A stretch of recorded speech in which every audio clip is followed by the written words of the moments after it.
Yo, what up, and welcome back to Pnoid News. Man, listen. All right, I got a great article for y'all today, and I've been talking about this for a long time, and it kind of bleeds into like this Uvalde shooting down in Texas, right?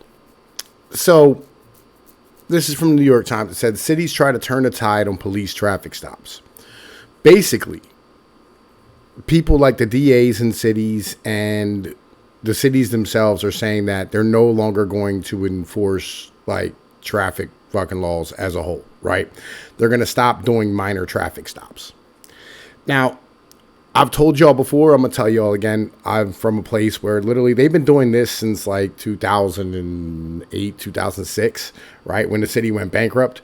And basically, it actually ends up having crime go down in a city, right? And the reason is because when you don't have when you have a city that's very, very poor, like my city's extremely poor, and you hand out a traffic citation to individuals or you suspend their license, they're going to keep driving because they have to keep making money, right? Because like there's not a lot of public transportation in the United States as a whole. So therefore, they have to keep getting around. And since, like they're going to keep getting around and doing what they're doing, like that's just going to end up causing them to continually just always be, in trouble. Like it is what it is, right? So with that being on the understanding of things, you know what I'm saying? Like enforcing traffic laws are something that's literally detrimental to a community. And it seems like because of like what we've been taught with the broken window theory of crime enforcement in America, it really ends up having a position. It puts people in a position where like life, where like the mental of understanding that you have to stop touching something for it to get better, right, becomes very hard, right? But like this is one of the times that the left is extremely right on this one. All right, so cities try to turn the tide on police traffic stops. Chief prosecutors and lawmakers are rethinking the value and the harm of minor traffic stops, like the ones that ended in a man's death in Grand Rapids. All right, let's go down. All right, Los Angeles is overhauling its traffic policing, aiming to stop pulling over cars, frequently with black drivers, for trivial infractions like broken taillights or expired tags, as a pretext to search for drugs or guns. We want to fish with a hook, not a net, Chief Police Michael Moore said. Los Angeles last month became the biggest city to restrict the policing of minor violations. In Philadelphia, a ban on such stops has just taken effect. Pittsburgh, Seattle, Berkeley, California, Lansing, Michigan, Brooklyn Center, Minnesota, and the state of Virginia have all taken similar steps. Now, in the state of Virginia, check this out. 1 in 3 drivers are driving on a suspended license. Tell me that's not going to impoverish poor people as a whole, right? That's not going to destroy families when you get to that level, legitimately, right? And you can go, oh, man, they should just obey the law. Like, well, like, oh, look, man, we've all been pulled over for nonsense, right? Imagine being young and getting pulled over for nonsense and never digging yourself out of the hole. And the rest of your life is basically just shit because of the fact that you had your license suspended one time when you were young. It all just boils back to that one time that thing happened. And that was where everything took off from. Where literally like you got caught driving out of license 3 times. They ended up putting you in jail and you became like a real criminal with an actual criminal record. And now you can't get a job. You know what I mean? And like, you had kids in the meantime in part of that point. And like now, like, you're going in and out of jail for not just, like that, but also child support. And like your children are affected because they don't have their dad around. You know what I mean? And like a whole community's broken. Single moms are created. This is where a lot of this stuff comes from. It's literally like, how do I put this? I really want to say white people trying to uphold some basic ideas about their values and like make sure everybody obeys the laws. It's people who want to protect their assets, right? And want to live in a world where you have the ability to sit here and I'm trying to figure out exactly how to phrase this so that like I put it right. It's the idea that like oh, just because, or like, yo, I listen to the rules and like I'm not in trouble, so therefore, you know what I'm saying? Why are you in trouble? You know, when you start off in a better position than others, you end up in a better position than others. I apologize. I had to sneeze quick, right? And it ends up being easier for you to live in a world where, you know, like you can look down your nose at other people. It just tends to be how it operates. It's this suburban ideology of like, you know, like thinking that you should be able to take away somebody's house that they worked for because they didn't cut their grass. It's the idea that thinking that like, oh, you didn't pay that fine to the government. Well, then, you know what I mean? Like, oh, you're going to have to go to jail. Oh, you don't want to go to jail? Then we'll shoot you if you decide to fight for your freedom. This is the escalation as a whole, right? And it's the same escalating with the school shootings as well. It's the same exact escalation. It's the mentality that, oh, you know, you two kids were fighting in school, so, you know what I mean, we're going to bring a man with a badge and a gun into the conversation to stop you from fighting. But, like, you're still going to get fucked with. That anxiety is still going to be there. The problems are all still going to be there. We're never going to address any of that. But we're going to make sure, like, you know, you're not fighting so everybody's safe.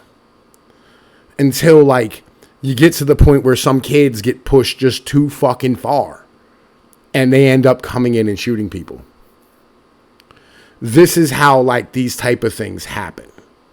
Now, the Uvalde thing, something else. I was a grown man shooting fourth graders. Like, legitimately, like, I don't know what fucking possessed a human being to be there. I mean, I understand, like, fourth graders are horrible people. Like, I get it. Like, you know, go talk to a fucking 10-year-old sometime and tell me you don't want to punch a motherfucker in the face. Like, I get it. You know what I mean? Like, human beings are terrible at that age, but, like, never would you think of, like, just taking a gun and, like, cleaning out 20 of them. That's fucking horrible, legit. That's just a horrible thing. But anyway, let's keep going. Elsewhere across the country, a half dozen prosecutors said they will not bring charges based on evidence collected at these stops. Officials pushing the new rules cite data showing that minor stops not only disproportionately snare black drivers, but also do little to combat serious crime or improve public safety. And some escalate into avoidable violence, even killing officers or drivers. The latest example is the death in Grand Rapids, Michigan of Patrick Leola, an unarmed 26-year-old black man who was pulled over for a mismatched license plate and after a brief struggle was apparently shot in the head from behind. According to videos released on Wednesday, an hour away in Lansing, new rules seek to prevent such deadly encounters. There is a trust factor. Mayor Andy Shore of Lansing said in an interview last month that if you get pulled over, whether it's a moving violation or pretextual or whatever, you're not going to end up dead. Police chiefs and criminologists say that the rule changes amount to the first major reconsideration of traffic policing since the early 1980s. When rising crime rates, a shift towards more proactive policing, and the advent of squad car computers for checking driver records help make pretextable stops a cornerstone of enforcement. I'm telling you, man, listen, like, yo, this is the 1980s. This ain't even the 70s. This is the fucking 80s right now. I made a video earlier I was going to put out, but like, yo, this is much better. I'll be honest with you. This is much, much better. Never before have government officials, policymakers, or prosecutors tried to limit how police officers use traffic stops in their investigatory role. In fact, historically, making these stops was encouraged, said Sarah Asal, a law professor at Columbia University who studies traffic stops. These new policies may be turning the tide. A New York Times investigation last fall revealed that the previous 5 years, police officers pulling over cars had killed more than 400 motorists who were neither wielding a gun or knife nor under pursuit for a violent crime, a rate of more than one a week. Police culture and court precedents significantly overstated the danger to officers, encouraging aggression in the name of self-defense and impunity from prosecutors and juries, the investigation found. Legislation limiting stops in Pittsburgh quoted the Times reporting. The advocates across the country have cited it to argue for the challenges. The killings at traffic stops are among a total of 1,000 a year by American police, data shows. So the mentality of the policing in America, right? Like I was at the store earlier and I went in and I got something to drink or whatever and I came back out and like when I got up to the store on the right hand side of the road where I live on or whatever, not really live on, like the road like go runs past my town. It's a major road. They got a pickup truck pulled over with, the poor white trash family in it, right? With two-tone, like the bed's one color and the cab was another color, right? And like it had like mag wheels on it. And you could tell like they were not rich people as a whole, right? And I'm standing here looking and I'm going, why'd you pull them over? Out of all the people who fly up and down the road, everybody does it. Everybody, like, speed limit's 55, it should be 80, right? Because it's a flat, clean, straight piece of road that runs right up the river, right? It's legit. It should be 80. Why'd you pull these individuals over, right? State police pull them over because they're poor. Because it looks like, they'll probably find more than one problem here. They'll probably end up finding that they don't have insurance or their registration will be out or, like their shit won't be inspected. Like somebody will be driving drunk, right? Because the police have become predators, right? Instead of like going and solving real crimes and, like doing like real actual police work, they want to stand here and show that like they're doing a good job. That's what it is. And this is how police show that they're doing a good job is by standing here having a lot of traffic stops, right? Because it means that they're productive, right? And like, the judges and the local magistrates are not going to fight against it because of the fact that it brings revenue in that pays their salary, right? And the local citizens aren't going to complain because most of them are boomers, who want individuals to slow down in my area. You're going too fast with your buggy whips and ether parties, right? You know what I'm saying? Right? And this is the problem. We need boomers to die and get out of the fucking way. Because everything that they've touched in this country has just destroyed our society. Legitimately. And